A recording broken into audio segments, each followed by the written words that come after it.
Good evening. It's a real treat to be able to introduce Hartley Powell to you all. Hartley and I were coming down from the airport this afternoon, and we were trying to recount where we first met. And I said, "Hartley, correct me if I'm wrong." And Hartley said, "I don't remember, so whatever you say, I'm not going to correct you." But we figured we're going on 10 years with our relationship, his relationship with VEDC. He's been a fantastic guy to know, and you're going to get to know him a little bit better as he addresses the audience this evening. He's a real humble guy, first of all. He has a long resume and bio, but he encouraged me not to go through it all. He said, just hit a couple of high points, my name and my title, and get on down so I can get on up. So I'm going to try to honor that request as best as I can. Hartley joined KPMG in the year 2000 as a senior manager in the state and local tax practice. He also quickly advanced into the position of tax managing director and then moved on and now currently sits and serves as the national practice leader of the Global Location and Expansion Services practice. He was an attorney by education, a lawyer by education, and a practicing lawyer, and during that time helped many communities, helped many businesses in a number of different ways, to include negotiating incentives and also helping community development. He has over 25 years of experience in economic development, industrial development, and state and local tax incentives in the public and private sectors. He has a long list of representative clients, some of which include AT&T, Comcast, Hewlett-Packard, Kia Motors, Volvo, the list goes on and on and on. But he's a good guy to know. He's truly a credit to the profession of site selection. He's a credit to the profession of economic development, and it's with great pleasure that I introduce Hartley Powell.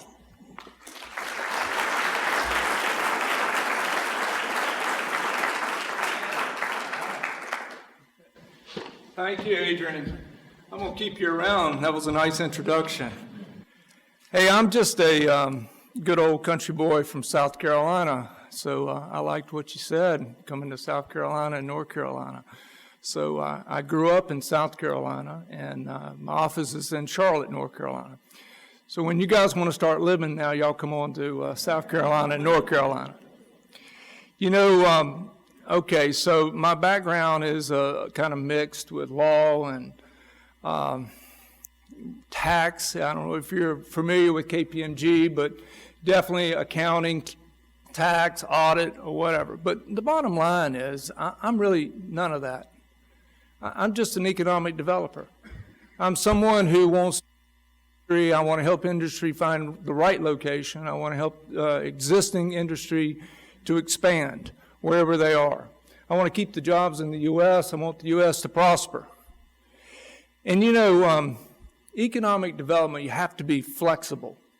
You got to be elastic. You got to change because the clients are changing and moving, and I'm going to talk a little bit about that with you. But let me ask you this. What do you think is the most elastic substance in the world? The stretchiest substance in the world. Now, you got a lot of blank faces. I'm baiting you. Anybody want to guess? Come on, guys. Somebody say something. What? Rubber. Okay, good. What else? Who? Skin. Who said that? I like your answer. Let me tell you what.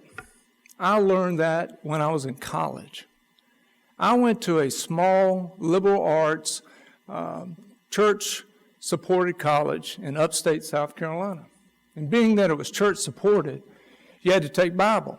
So I took Old Testament the first semester, and I took New Testament the second semester. And there we were in Bible class, and we were reading in the Old Testament. And here's what it said. It said, Abraham tied his ass to a tree and walked 4 miles. You're right. Skin is this. My dad used to say, son, if you're going to talk, you got to do a joke. I hardly ever do jokes. I don't know. I was on the plane, and my dad came to my mind. He died 15 years ago, and so that was in memory of my dad. All right, let me ask you another question. Interesting to be here, to hear what I heard, and talk about how this whole building came about. And I want to mention something about that in a few minutes. But Does manufacturing matter? Does it matter? Yes, yes, yes, yes. Here's the next question. Does manufacturing matter to the next generation? You think it does?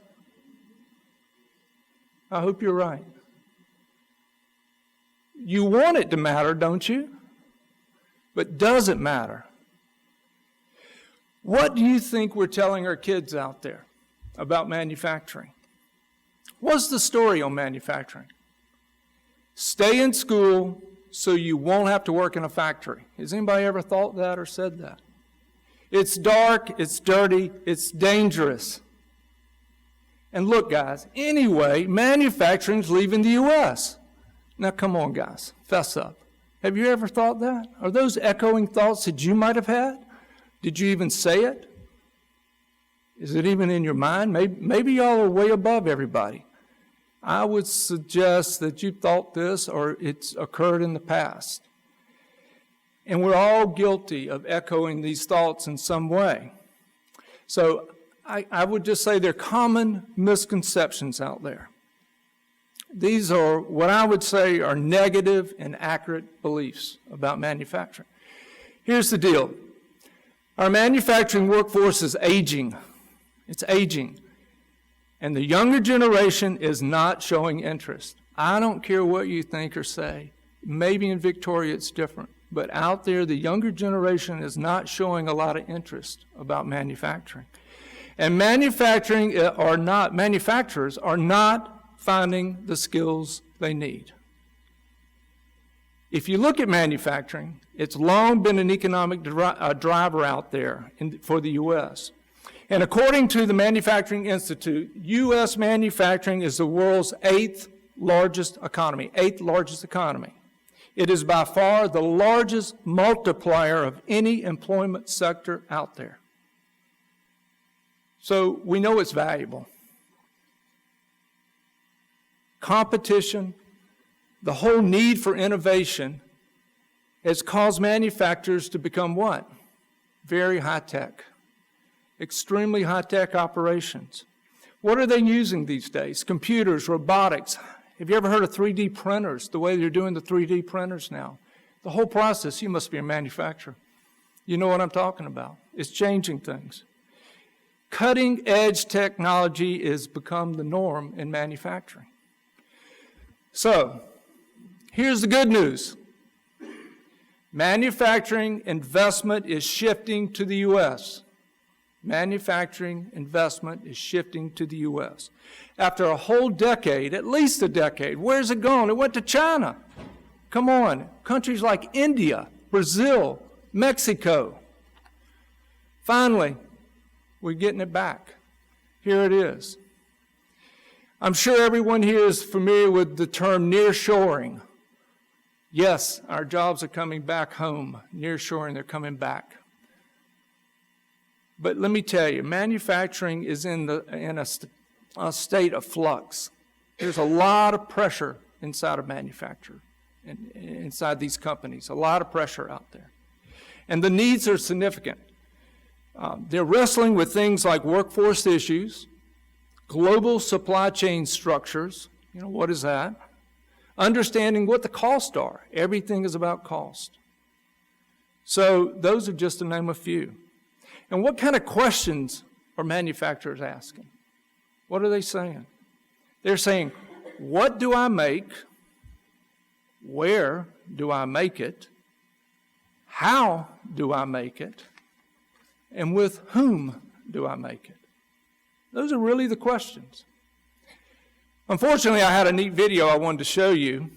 We missed out, we tried, which has to do about the whole, what's going on inside of manufacturing. I wanted to pop it up for you, but for some reason, security inside my firm won't let me share it with you, but another day. But again, the whole video is talking about just the immense change that's happening in the supply chain and what's going on, just to give you the feel that manufacturing it's not one-dimensional. It's multidimensional. There are lots of issues. They're good things, but they're wrestling with it. What you want to do is you want them to locate here. You want to grow this community. You want to bring in economic development. So the question is where is the investment going? Where is it going to go? It's coming back, but where is it going? And many of you in this room are economic developers, or you support economic development efforts. And I would suspect that every one of you realize how difficult it is to attract new investments to a community. There's nothing easy about this. You know, it's not like opening up the recipe book and reading the recipe for pound cake and following that recipe and popping it in the oven and pulling it out. There isn't a recipe for economic development. It is something that you have to, you work at, but because there's so much change, the needs, we're dealing with people, we're dealing with organizations, multifaceted organizations. It's never easy to attract new investment out there. There's no doubt that you want to do certain things to be successful. And obviously, y'all are doing a lot of those things and want a qualified site. You got to have a piece of dirt out there. You got to have a strong quality of life. With all the people in the room here and what I see in the building and what the Caterpillar across the street and the way the city's laid out, you have a good quality of life. You got to have a pro-tax environment. You got to have available labor and quality labor. Those are just a few of the things you got to have as a part of the recipe book. These are important factors that any site selection consultant or any manufacturer team who's siting a new facility, these are factors they're going to look at immediately. This is what I want you to know, that when I think about the site selection process, I have not found a company yet that just locates in a state. I haven't found a company yet that just locates in a state. Every company locates in a community. Think about it. Every one. You can talk on the state level all day long, but it comes right down to your neck of the woods. You really are the key. The decisions. So the decisions y'all make as a group and what you do has a profound effect. Sure, we can start off with Texas, but we got to pull it down. So here's the $60 question. Can this community support the short and long-term needs of a potential manufacturing investment? First, I challenge you to understand the needs. What are the needs that manufacturers are facing today? We touched on a few, but take time to really understand what's going on. That's a challenge for you. I want to leave you with that. It's also very important to understand the needs of existing business. If you ask, they will tell. And what I have found is that many communities fail to connect with their existing businesses. They may connect at some point, but you have to continuously connect, change. They're changing. And in this global environment, every operation is at risk. Every operation out there is at risk. And we, as supporters of economic development, must take on the responsibility to help these existing companies. We need to help them grow here, and I use the word survive. We want them to survive. It doesn't sound like you're a community that takes your existing industry for granted, but it never hurts to hear it again, how important that is. Second, let's stop for a moment and address what I would call a real-life, urgent need. It's workforce development. The question of labor availability and labor quality comes up every time in a site selection project. Why would I locate in a community that cannot support me from a labor standpoint? Here's the reality. Students can no longer walk from their high school graduation into a manufacturing job. Students cannot walk from high school graduation into a manufacturing job. Manufacturing positions require skill sets that are much different than even what they were 10 years ago. So the trade-off for acquiring these needed skills, I think, is well worth it. Just look at these manufacturing careers out there. They have salaries and benefits that are significant, health care, vacation. They greatly outweigh the non-manufacturing salaries. But despite these positive features, manufacturers are struggling to find skilled positions, to fill skilled positions. They're struggling to fill skilled positions. It's called a skills gap, and it's a nationwide problem. Positions in engineering, electrical, mechanical, chemical, information technology, the trades, plumbers, electricians, mechanics, pipe fitters, welders are all going unfilled due to the lack of skilled applicants. And the problem's going to continue to grow because within the next 5 to 10 years, workers who are the age 45 or older, they make up 64% of the manufacturing workforce right now. So the need is going to get greater to fill these positions. So here's the question. What action are you taking in your community, in your state, to close the skills gap and introduce manufacturing careers to youth? Now, let me stop. I look around. Obviously, y'all are doing something. This is a phenomenal building. And the things that I've learned about it, you're right on target. You are moving down the right road. I have seen a couple of buildings like this, and there's one in Huntsville, Alabama, too. I don't know if you've been to that one. They're few and far between. So you're positioning yourselves just like you should. I guess my words to you today is don't stop here. This is the beginning. It's not an end. This is just where you got to leverage this. You got to springboard from this. And I guess I want to plant this in your head. Some communities have started talking to middle and high school students, taking them on tours of local manufacturers. I don't know if y'all do that here. But students need to know that there are amazing careers and some amazing businesses that are available right in their own backyard. Frankly, think back when you were in school. Did anybody mention the word manufacturing to you? What teacher brought it up to you? Do y'all have children in school now? Has anybody mentioned manufacturing in the middle school? Where's that word? What's wrong with it? Why are we not talking about it? Why are parents not grabbing a hold of it? If y'all are grabbing it, that's great. Are the educational leaders talking about it? Are the teachers in the classroom talking about this? Every economic development group out there can rattle off targeted industries. And that's a good thing. These are the industries you're chasing. And you have a nice strategic plan. That's great as well. And you need it. You have to have one. But have you gone further to truly understand the skills that are needed to attract these new manufacturers so that they're comfortable investing in your community? And then go back into what are you doing in your community to understand the challenges facing manufacturers? And like I said, are your schools and manufacturers connected? Are they connected?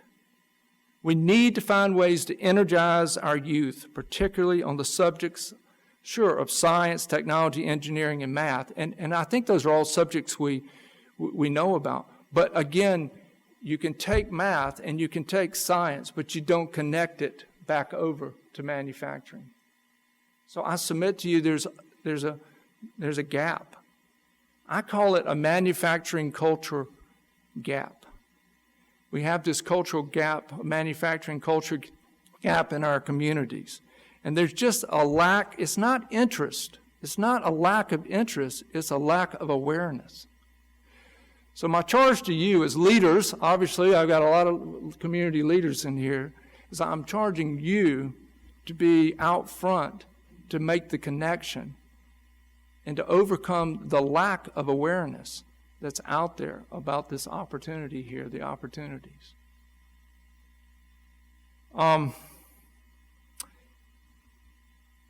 So just think about the word manufacturing, make sure we talk about it. And what I want is economic developers, I think we understand the adjectives that should be associated with manufacturing. It's clean, it's modern, it's challenging, it's exciting, it's rewarding. Again, not everyone does. Not every economic developers understand it and get it, but everyone else doesn't necessarily, especially our students and many of our teachers and our education leaders, et cetera, et cetera. We've got to change the mindset about manufacturing.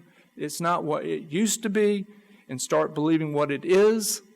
It's a great place. It's innovation. It's creativity. It's a place for a rewarding career. Now, I did, before I came here, I did read an article from the Victoria Advocate.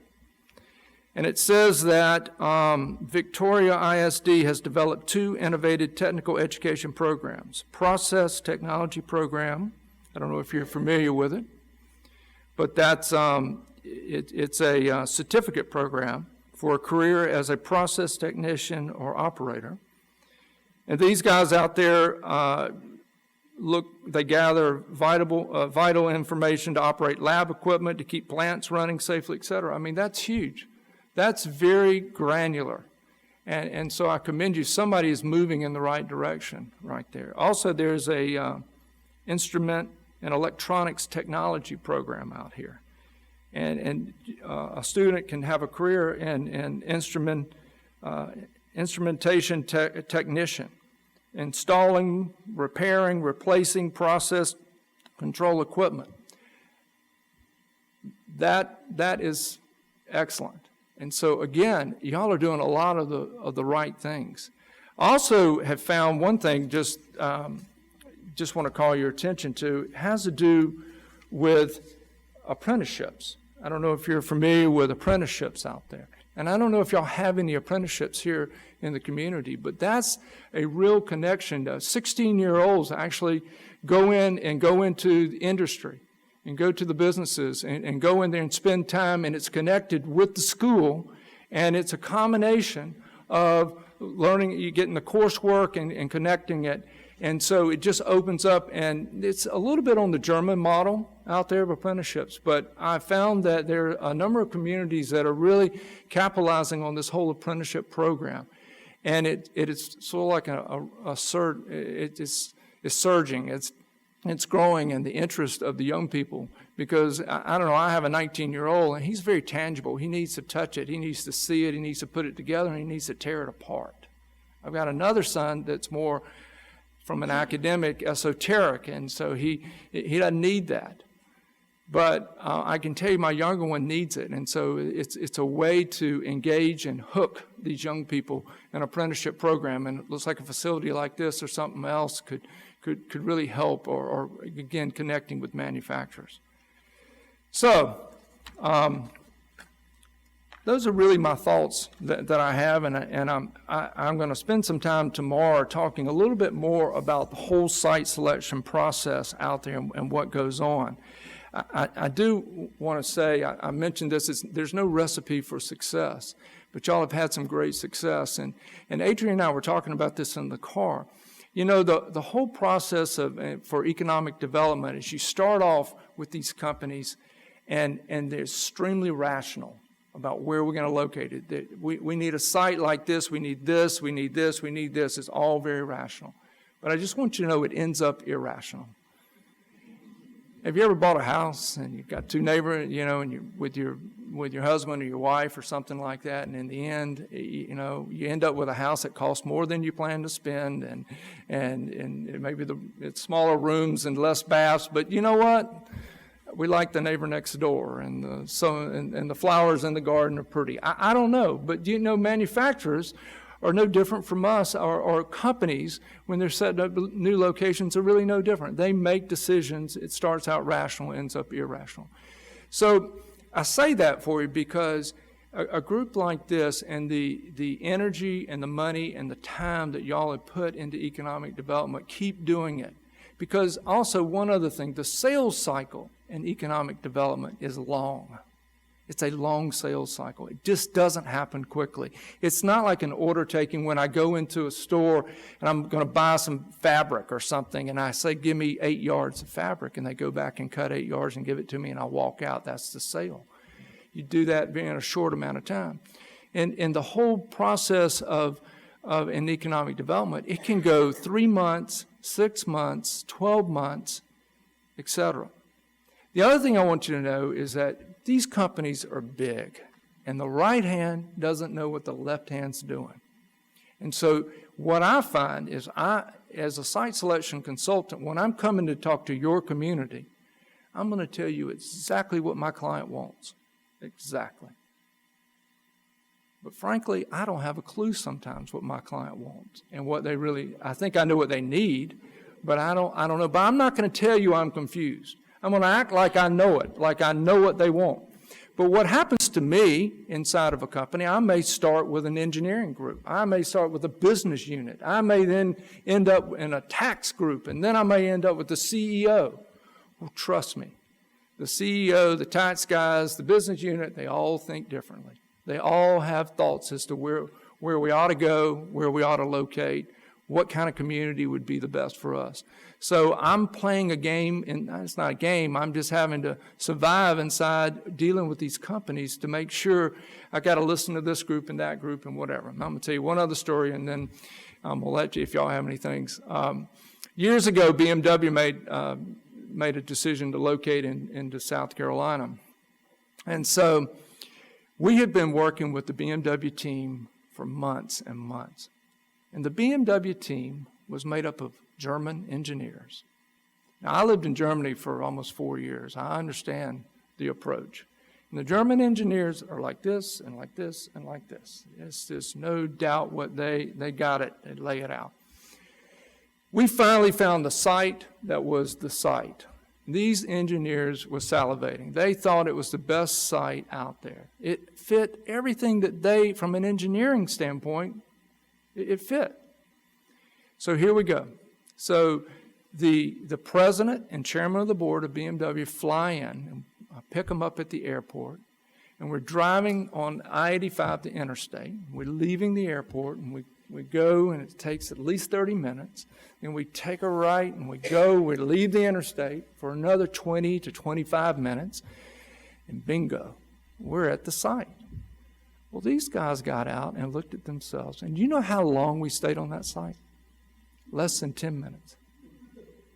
Less than 10 minutes. Those guys said, we're not going to put our plant here. You want us to invest $1 billion and you want us to be in the middle of nowhere? Or it wasn't nowhere, but it was kind of, you want us to be here?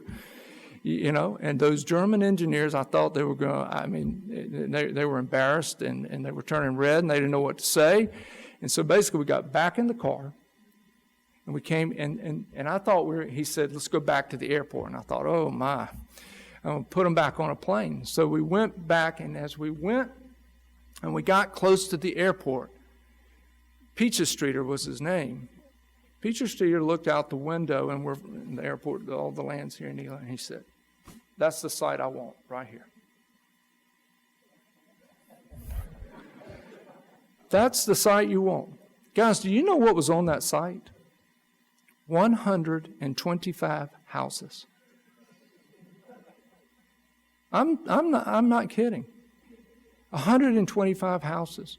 We went in and did a big board, and we set up and it was multiple landowners, not just the houses, but other pieces, 2,000 acres, to put it together. They gave us 60 days to put it together, so if we could put the site together. Okay?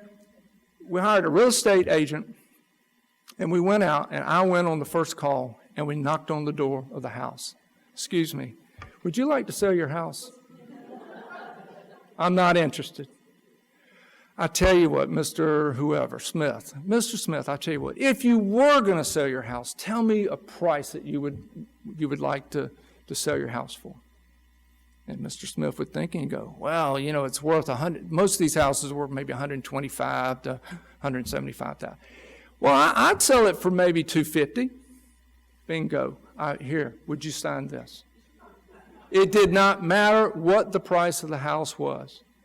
We just had to get it under option. No site, no chance to win the project. So we got all of it under option. And we bought every house and tore down the whole subdivision and graded the thing.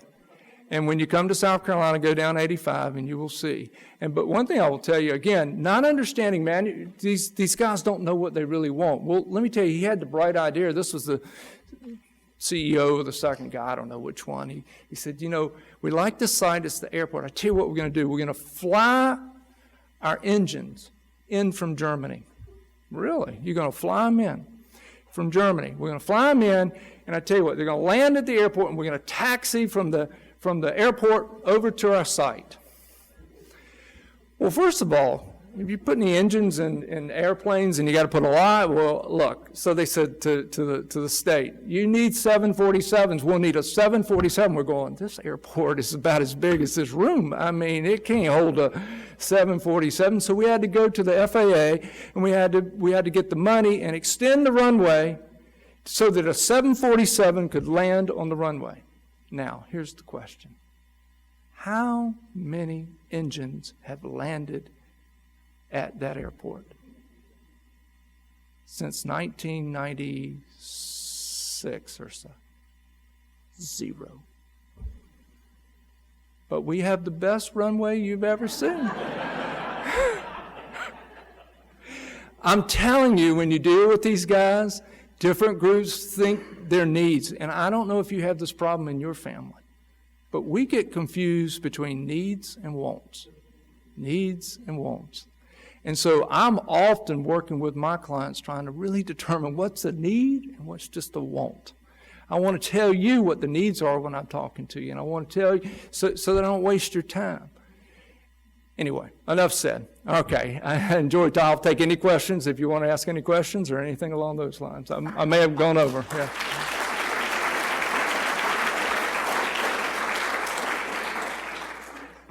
We're going a little long, but let's take a couple of questions. You might not have any. I bet there's at least one or two. Yes, sir. Actually, I know how you hold this. Okay, did they build the plant? Oh, yeah. Okay, because I wasn't sure. Oh, yes, they did build. BMW did build their plant. It's their first plant in the U.S. It's Phenomenal, right? And it just looms at you as you're going down the interstate. All right, second question. Why are they coming back ashore? Why is the industry coming back? Well, on the video you would, the cost of energy is so low here now, okay? I mean, you can relate to that with the natural gas, the shale, or whatever, so labor is cost. And actually, the labor costs in the emerging countries have gone up. So the labor arbitrage is not nearly as great, so to speak. Plus, the U.S. market is the largest market in the world, and it makes sense to be here if you can be here and supply your to be close to your customer base. Those are pretty much it. Thank you. Yes. Oh.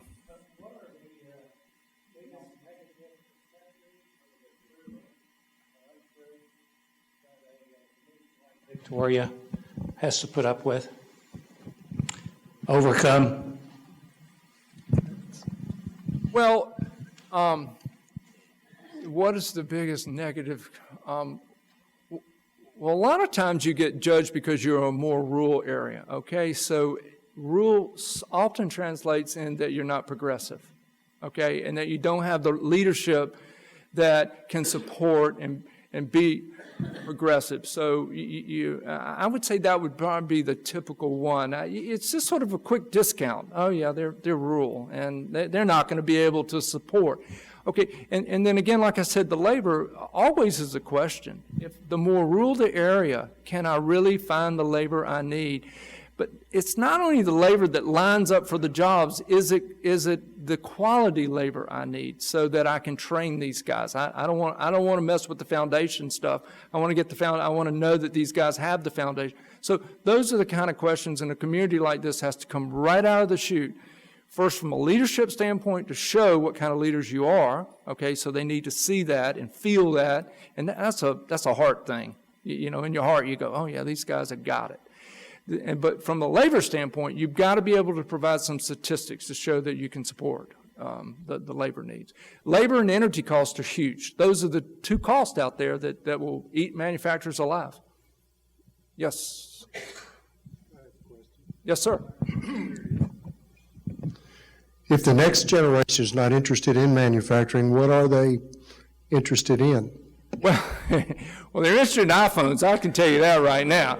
I've got a son that's absolutely glued to technology, and if I could figure out, and I saw something on the Today Show today about the amount of time the kids are spending, I know they're interested there. Again, I don't think I'm not sure what the interest is, but you know, I would say they're just not aware of it. Again, I think they would be plenty interested if we could get them aware of what the opportunities are. But you know what happens? How many of students end up going on to college? Maybe I'm not saying they had to be in college.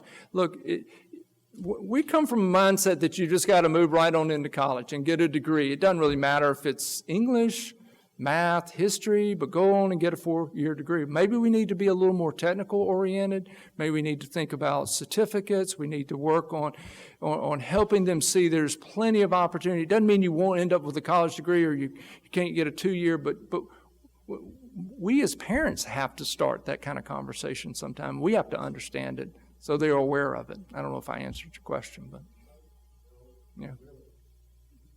I don't know what they're interested in. They're interested in just getting a college degree and then they need a job. It absolutely is maturity. I have a very immature 19-year-old that I'm struggling with. And I thought it might be better if he didn't go, you know.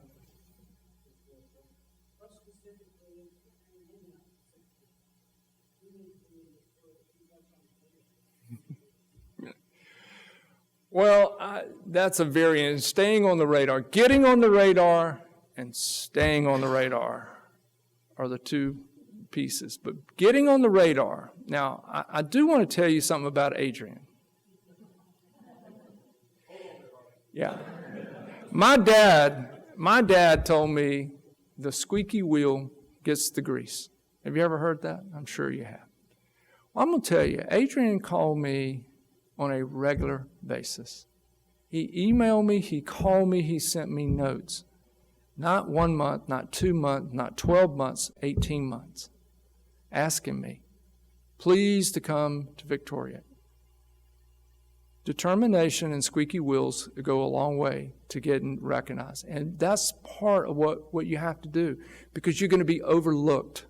And so to get on the radar, you got to kind of get yourself out front one way, whether it is making direct calls on companies and just knocking on their door, a little bit saying, you're one of our targeted industries. If you're ever looking, I want you to think about Victoria.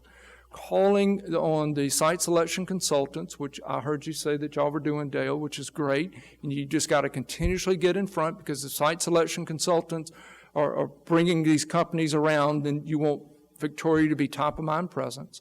Also, you've got to be sure and talk about how you differentiate yourselves from the rest of the world. Okay? And there are unique characteristics here, and there are ways that you need to talk about that. I don't know what they are necessarily, but it's a little bit of marketing 101 and being determined and making sure you message correctly out there to the what I call the decision makers. Thank you.